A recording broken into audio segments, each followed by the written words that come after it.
Welcome to another exciting Conversations with Deborah, a bi-coastal dialogue. I'm on the West Coast in beautiful downtown Los Angeles, and Deborah is in. The beautiful downtown Greenville, South Carolina. It's Friday. It's the 5th of February. And boy, oh boy, it's been cold here in Greenville, South Carolina. We had a hard freeze last night, about 27, 26 degrees. And I got to tell you, our chickens were very happy that we put a heater inside the chicken coop. We're all very happy that we had the heater on. So at any rate, so how are you, my friend? I'm fine. Well, for us, it's chilly in Los Angeles. I'm in the San Fernando Valley, Sherman Oaks, Okay. and it's Okay. about in the mornings in the 40s. And to me, Yeah, that's cold. that's a little chilly for Southern California. Except, Who don't know, I am a native Southern Californian, and I moved out of my native state 5.5 years ago to come to, of all places, Greenville, South Carolina. I had never imagined that I would be in the South, but I am, and I can't be any happier. It's quite an amazing place, and Malcolm and I we've started talking a little bit about the differences now in the New South, but there definitely is a New South. So at any rate, that's part of my story, and I'm sticking to it. well, I know. When you first told me you were moving to South Carolina, I said, "What?" Remember know. that? From Yes, I do. Santa Barbara, people are dying to move to Santa Barbara. Yeah, yeah. Well, it's funny here because I had a very good friend of mine who'd bought property here in South Carolina, and she'd been looking for a retirement place for quite some time.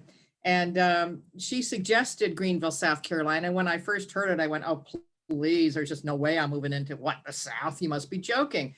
And she was very serious about it. And finally, she wanted to come up and meet my new husband, Michael Fisher, known as Fish. And he got a chance to listen to what Sandra had to say and looked at me and kind of said, that doesn't seem to make any sense for native Californians, even though I'm a Chicagoan, but I've been here since 1961.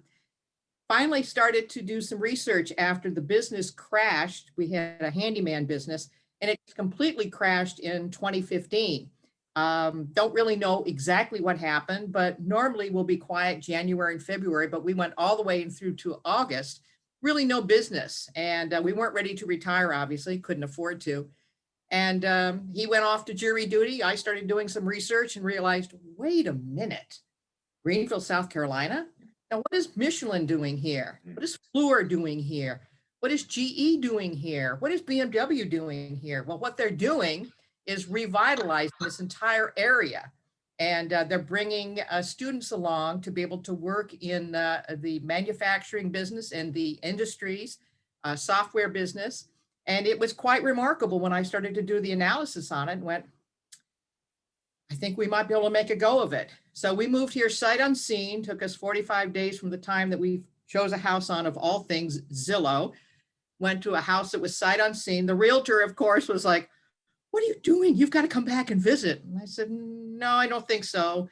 My husband's a handyman. We have a handyman's business. We can certainly fix anything, and we'll do a home inspection. Everything will be fine." And sure enough, we drove across the country, took us 6 days with 2 cats and a 16-foot Penske truck.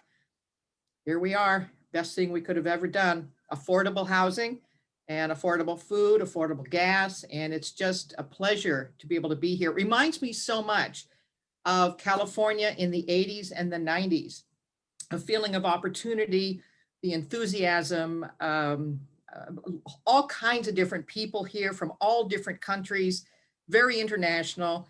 And yet, for example, we're 3 miles from downtown, and we have, if you can see out my window, I have 100-foot oaks around me, and it's very rural and small little houses. And I don't know, I really kind of grown to love it. So at any rate, that's a sum and substance. I just thought of something. What's that? My mind is constantly doing. You bet. How hard would it be for you to get a real estate license? Not at all. Not very hard at all, because of all things, I used to be a broker in California.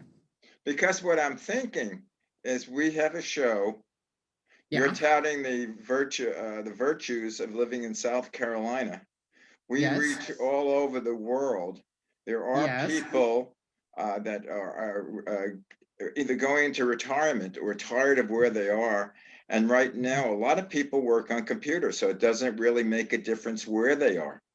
That's true. Like for my Well, Zoom that's an show, interesting theory. like this Zoom show, Mhm. doesn't matter where I am. I'm in Los Angeles, Yeah. but I've had one of my shows, Many Shades of Green. Now we're Mhm. taping in New York. The I Zoom love it. New That's York, and wonderful. so this could be any place around the world, and we reach the world. Well, what's been interesting about our choice, once again, the computer has opened up and technology has opened up so many vistas. I could have never done this 20 years ago. There would Mm. be absolutely no way to do the research. Uh, it was amazing to be able to do the research online. And when my husband came home from jury duty and I presented him with the house, he took one look at it and went, "It, wow, great! It's perfect. It's Let's absolutely go. perfect." Yeah, and he liked it. Once again, it's a little 1948 bungalow. And what South Carolina has here is a tremendous amount of land, a lot of cute little houses. They've got fancy houses here if you want to. In fact, we started looking at houses in the 250 to $400,000 range, and it was like I was looking at a mansion like from Gone with the Wind, and I said, this is just not our style. Our style is cute little cottage and something that's affordable. We bought this for $99,000. Well, that's funny. Do you know what you can get for $99,000 in Sherman Oaks? Go ahead. Like maybe an outhouse I know. I know. or an area to put the porta potties. I know. And that's what the shame is. Because for us here, middle class, because we're solidly middle class and perhaps even a little bit lower than that, only because of our social security. And both Fish and I both lost everything. He to a bad divorce, a very, very tough divorce, and me to the fact that my husband of 33 years passed away after Mm. 4.5 years of just terrible hospitalization and what have you. And finally, he passed away. So we started with nothing. And in fact, when we came across the country, Malcolm, I told you the story before, but I still kind of Mm. scratch my head and go, how in the world could I have ever thought about doing this? We had basically $50 in our pocket when we left California. And we would stop at every McDonald's morning, noon, and night. And we stayed, I had one single credit card they gave me as a secured credit card because Mm. my credit was so bad. And we stayed at all the best Western hotels Mm. across the country. And Best Westerns are pretty good, except for heaven's sakes, let me tell you, don't stay in the one in Amarillo, Texas. It's awful. I don't want to do that. But the rest of them are pretty good. So Actually, what we should do a show based on this is the cleanest toilets in the fast food industry. Because I'll tell sometimes you. I've driven cross country several times, Yes. and some of those bathrooms, wow. Yeah. Actually, the best places to go is the truck stops Absolutely. And in where you fact, see trucks.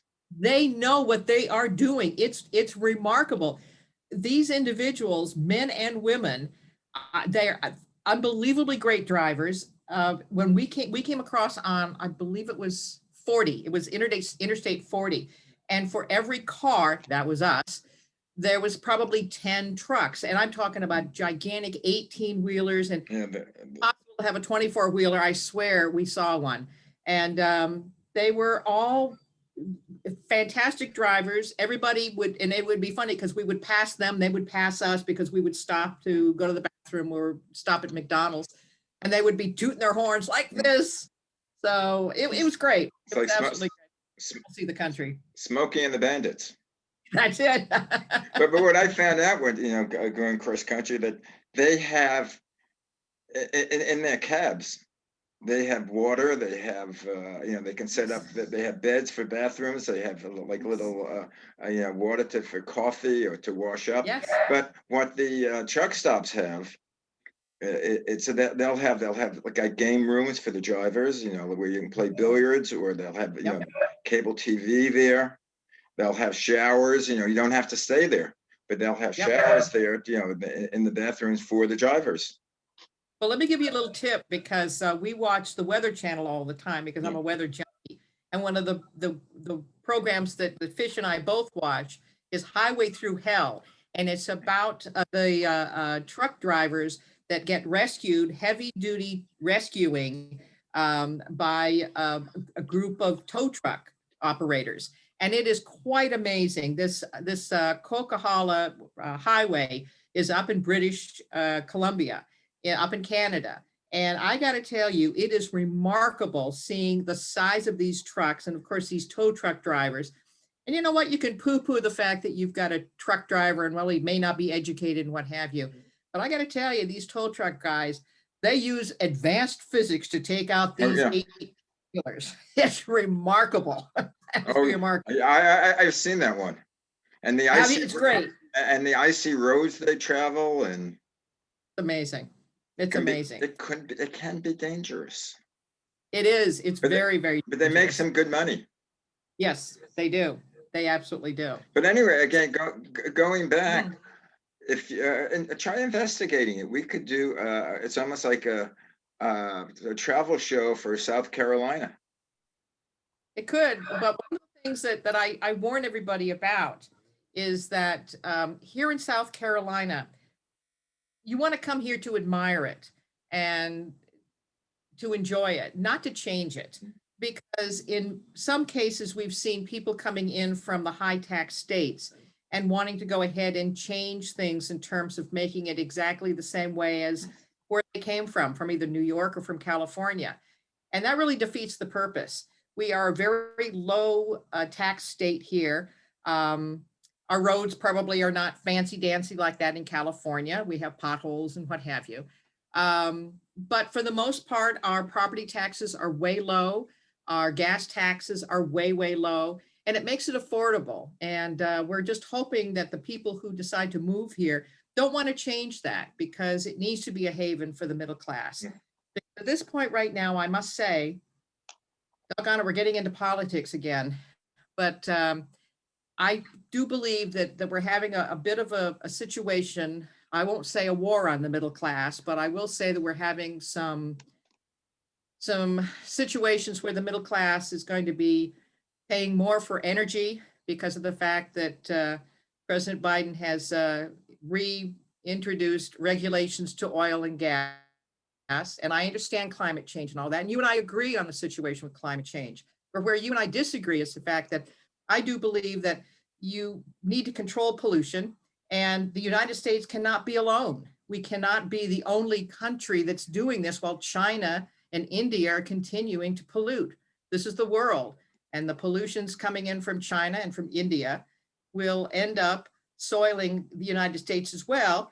However, unfortunately, as we give up energy independence, it really does concern me. We've seen oil prices here go from $1.65, which was crazy inexpensive. We're now up about $2.25, and that's in anticipation of some of the re-regulations that are going to come to pass on oil and gas. So there is a worry here, and as I say, I just hope that there is some cognizance to giving up energy independence. I just don't want us to have to import oil from people that in countries that don't like us. I mean, Iran, the Soviet Union. I think where we disagree is I agree with you that the other countries are major polluters more so than us. Yeah. But we need, our country always has been part of the leadership. Yeah. The thing that people would look at us and that we would talk to other countries and make deals with them. So they, they would abide by, I say the Paris Accord. And right now, what looks very, very good is a lot of the major car manufacturers are now saying they're going to change. They're going more to electric. I forget what company it was, but by the 2030, they're not going to make any fuel-based cars anymore. Both GM and Ford have both announced that, and Apple has come out with an announcement. Right. They're going to team up with Kia to do an electric car. Right, but someone has to be the leader, and that's where the U.S. should be. But on a practical level, our difficulty is this. We have to produce electricity. And how do you produce electricity? At this point right now, you are producing electricity economically with natural gas and with oil. So if we replace those and we go ahead and try and restrict them, how do we get it? From wind, from solar? From wind, I from solar, they're don't developing. think there's enough there. Right now, no, but they're developing new techniques. The part is, what good is if we have, our energy is cheaper if the world gets destroyed. I mean, even now, I don't know, again, what's happening here. I don't think it's a Jewish cabal that's putting lasers down to burn. You heard that one, right? No. Who was it? Green, the congresswoman. Her thing was that there's a conspiracy. I think it was Soros, the Rothschilds. It was a Jewish thing that this group is taking lasers. Did she say that as a congresswoman, or did she say that as a little teenager? I have a hunch. No, she said it in 2018. That's not, but she's only been a congresswoman for 2 weeks. Yeah. So what she has is, I would give her a little bit of room, as we have given AOC, who did that very emotional videotape saying that she had been traumatized as the insurrectionist, the Trump insurrectionist had attacked her in the Capitol, asking, "Where is she? Where is she?" And in fact, it never took place. So I that we've got some play acting on both sides. but I do hope that both AOC and Ms. Green get a little talk to from adults in the room. Okay. But just going back to AOC again, I'm not sure the whole thing what she said. I haven't heard it, but I heard the other Congress. It was terrible. I heard the Republican congresswoman say, it wasn't AOC's part of the building, but she admitted that she was frightened for her life and that she was in hiding in her office, even though the people weren't outside, but she was frightened. But that's fine. The only problem is that AOC went on this diatribe of 10 or 15 minutes of how scared she was. And in fact, it was all fantasy. One of the things I did post on Facebook is that she apparently is a sexual assault victim, and perhaps she does need to have some psychological counseling. She is traumatized, and to go on and to Instagram and to light this fire again against Trump people, it's not uniting the country. You can't do that. Okay, yeah, I didn't necessarily want to talk about that, but I'm just talking about the energy that. Yeah. If we proceed the way we're proceeding with no changes, the world is going to be destroyed. Well, I do think we need to do it on incremental changes. We can't do it all of a sudden by just shutting things off. And when you look at such things as, for example, the Keystone Pipeline, I listened to the arguments on both sides. If you're going to be transporting oil, is it better to be transporting oil in a pipeline, or is it better to be transporting oil in a truck and on trains? I have a tendency of thinking it may be better in a pipeline situation, but I'd like to get some facts. I don't seem to be getting any facts from the news media whatsoever. They keep talking about AOC and Biden's 43 executive orders and blah, blah, blah. I really do wish the news media would get back to their job, which is to give us information so that we can then make a decision one way or the other. Because as it is with these executive orders, I don't think Biden really wants to deal with Congress, either the House or the Senate. And I do get concerned as an independent that we are now legislating by fiat. And what do we have? We now have a king, we have a despot. Well, again, I don't. We representatives. I mean, we disagree because that all started with who shall remain nameless.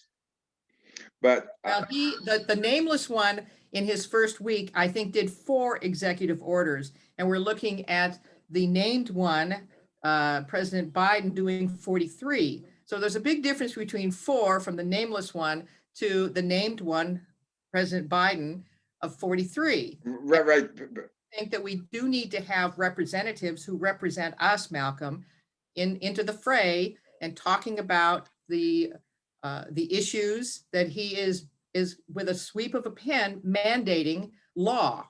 And Yeah, I think we're being left out of here. yeah. Well, do me a favor. Next time, research, find out how many executive orders that Biden did that were original were executive orders that did away with what Trump did.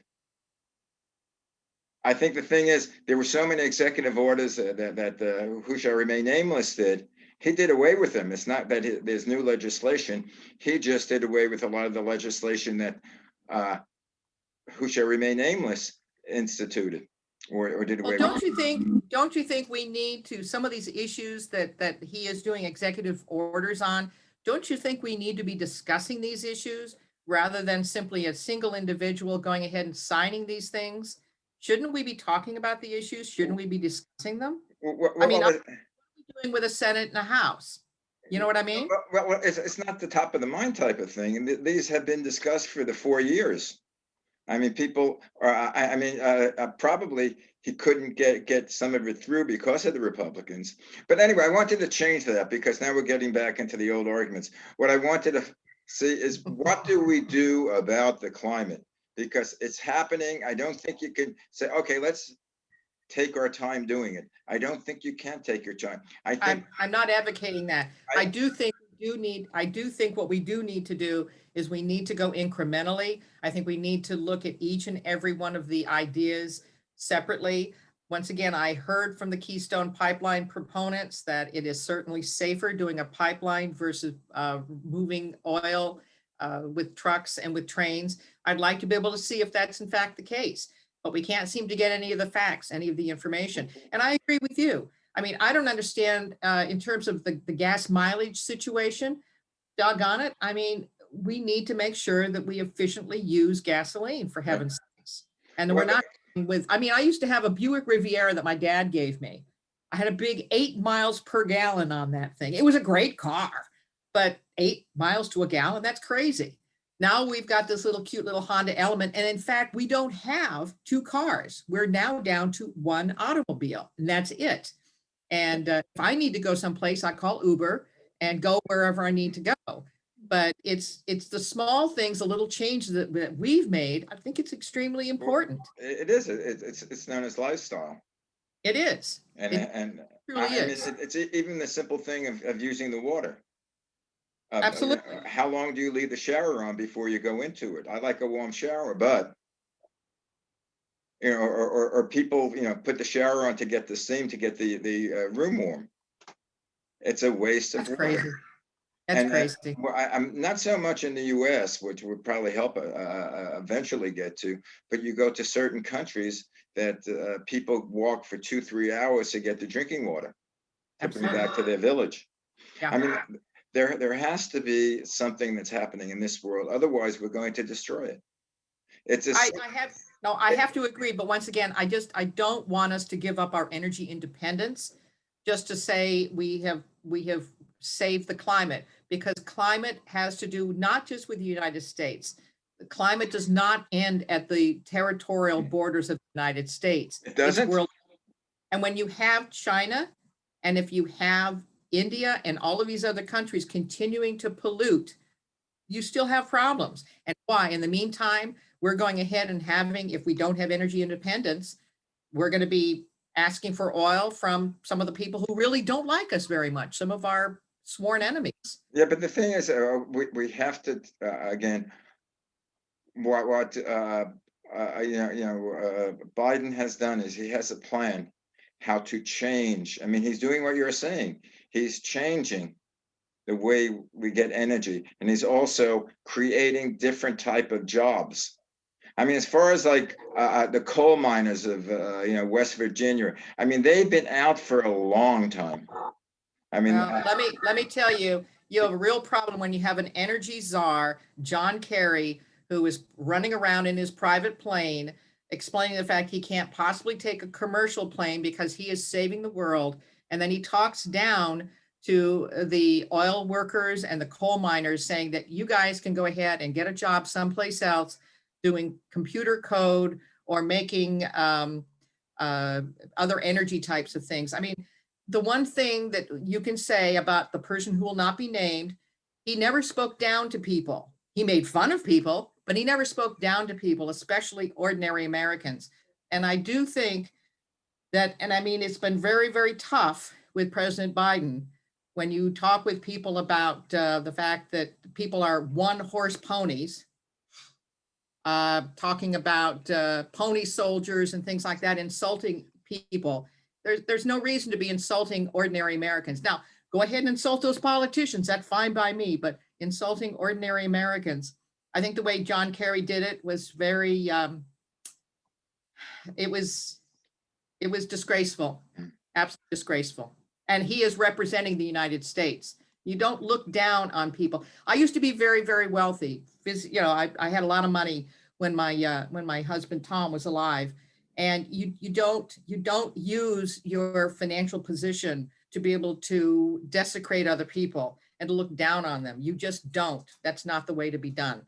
That's not the American way. Well, I don't know who's made more fun out of people than the aforementioned president. He didn't do it with ordinary people. He did it with politicians. And should be your sore point, and with reporters.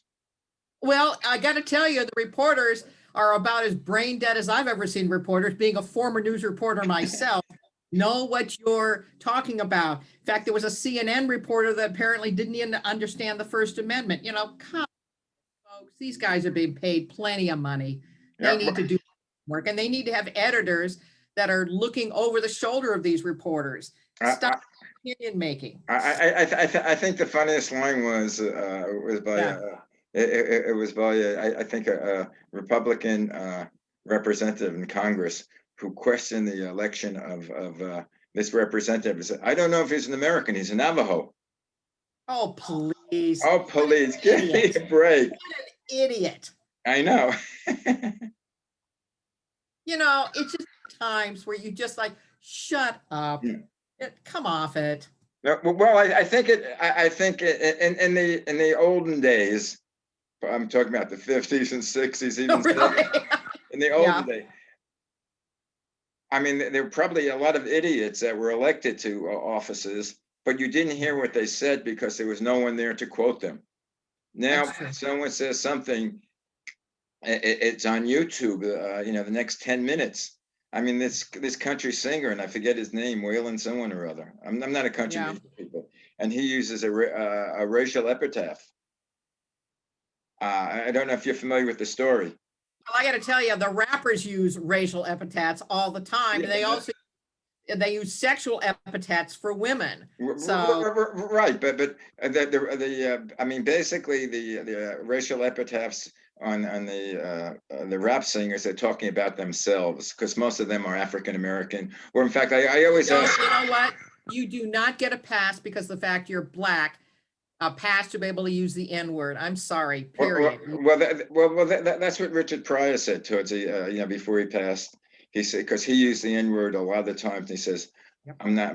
That's degrading. You know, my race. I'm not using that anymore. But it's different when someone who's white is saying it, and he's saying it in a derogatory term. And this country singer, I think, I don't know if you're familiar with it. It happened this week. I heard about it, and it's just, you know, I breezed through it because it's like who was it? I guess it was what the governor of New Jersey did blackface. Wasn't that correct? Oh yeah, that's no. But let me make my point. My point was, at what point did your mother not tell you that blackface was not appropriate? I remember once again my mother sitting down on a Halloween Eve and sitting down with me and saying, Deborah, let me explain about blackface. I said, well, no, I think it'd be lots of fun. She says, you don't understand the connotation. And she explained it to me. And I said, I had no idea. So once again, I don't understand where the whole idea of blackface was okay. Hillary Clinton did it. This governor did it. A whole bunch of people did it. And I don't understand why mothers and fathers didn't sit down and say, you can't do that. That's degrading. Everything is a product of the times. There was in the 1920s and 1930s in vaudeville, and people did blackface. No, Eddie Cantor, Al Jolson. I mean, famous for his blackface with Mammy. Yeah. And the big thing, what I'm thinking is, I think it was Ted Danson. Yeah. Is it Ted Danson? Go ahead. When he was dating Whoopi Goldberg, Yeah. he went to a party in blackface, and it was her date. But again, people sometimes are too sensitive. I mean, I'm not saying that is too sensitive, but it means in different eras, it means different things. Well, that's an interesting for you to say, because at this point right now, with the woke mentality, everything seems to be, it needs to all be liberal. If you don't agree with the liberal point of view and you have a different point of view, suddenly you're racist or homophobic or transgender, whatever the heck you're supposed to be doing. I think we need to have conversations back and forth. And I think the conversations that you and I have, we do come from different points of view, but we need to come with compromise. And I do have to say that I'm a little bit chagrined about the fact that the Democrats have pushed through this stimulus package without the Republicans compromising. You need to bring the Republicans in to be able to buy into this. You need to, because that's part of representative democracy. And they're not. They're simply ignoring. And yet they're not ignoring. I mean, he had a meeting with 10 Republican senators. Yeah, and he blew them off. He blew them off. I don't know. I haven't heard anything in the meeting, but I don't know whether they sort of gave a little bit and he gave a little bit. I don't know.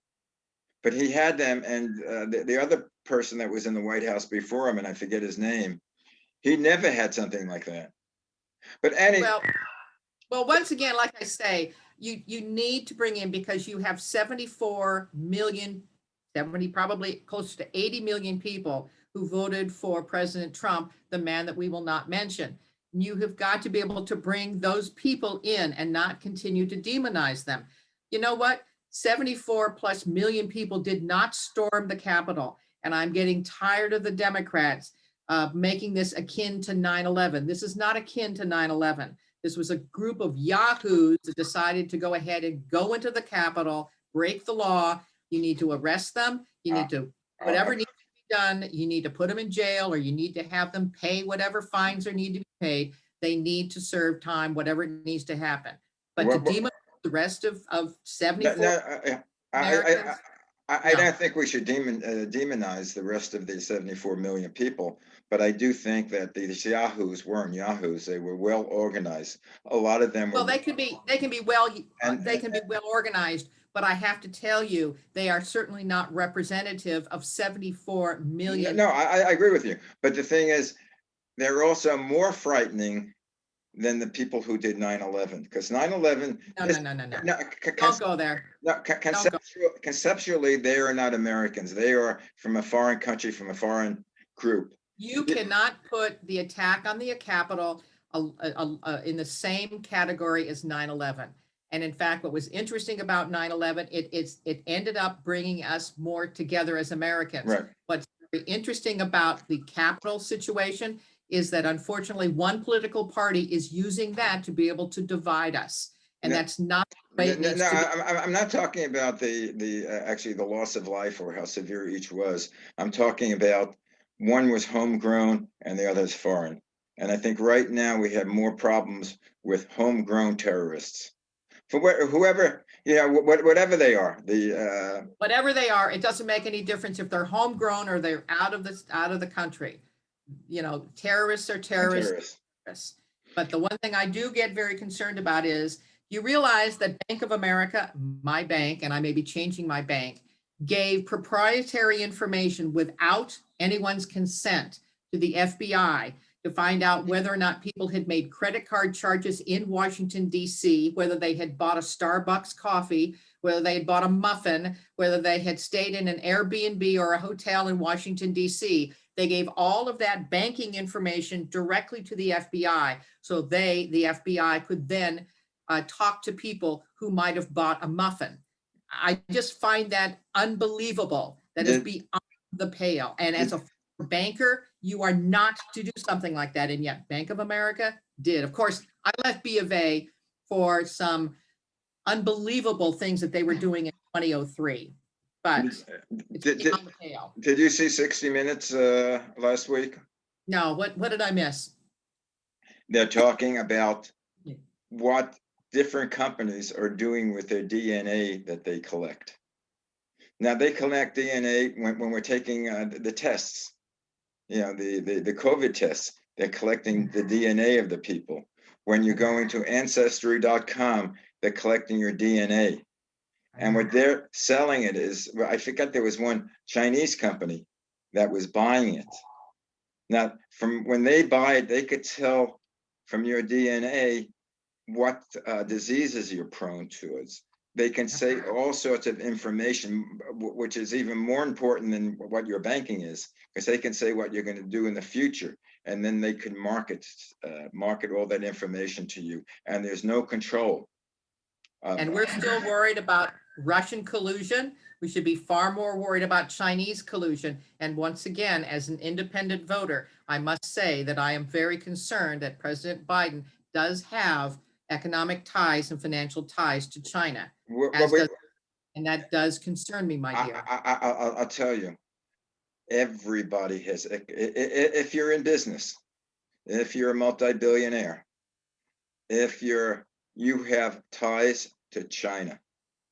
You have ties, more to China, to Russia, to Japan. I remember the big joke was years ago, when I first moved to LA, they were saying, well, the Japanese can't bomb Los Angeles. And why not? They lose too much money. I remember that. But this is different than Japan. Japan is still free. We're looking at a country who has a communist party that has an avowed mission to be able to dominate the world, and they want to do it in less than 10 years. And that does obviously concern me. And it does concern me that the Chinese Communist Party, that the newspaper that is the voice of the CCP, was very happy to have Joe Biden in place because he was going to be, quote unquote, smoother than the one that we should not name. Well, he's predictable. What does that mean, Malcolm? What does that mean? The one that we should not name? You mean easier? I don't know what they said. The problem is we have an avowed enemy at this point right now, and you realize that they have sent, last week, they sent 12 jets into Taiwanese airspace. They then sent another 15 jets into Taiwanese airspace. They've also said they've warned Taiwan and warned the United States that any talk of quote unquote Taiwanese independence, which in fact it is independent, is going to be the predicate to war. They said that for a long time. No, they haven't. This just came out. But they were trying to make Taiwan part of China, the mainland China. But I mean, that's been since they separated. What year did they separate? Was it after the Korean War? 1949, I believe it was. 49. But I want to go back to talking about South Carolina. South Carolina. And what you're going to do is you get the real estate, start speaking to people. Let's encourage businesses to go down there.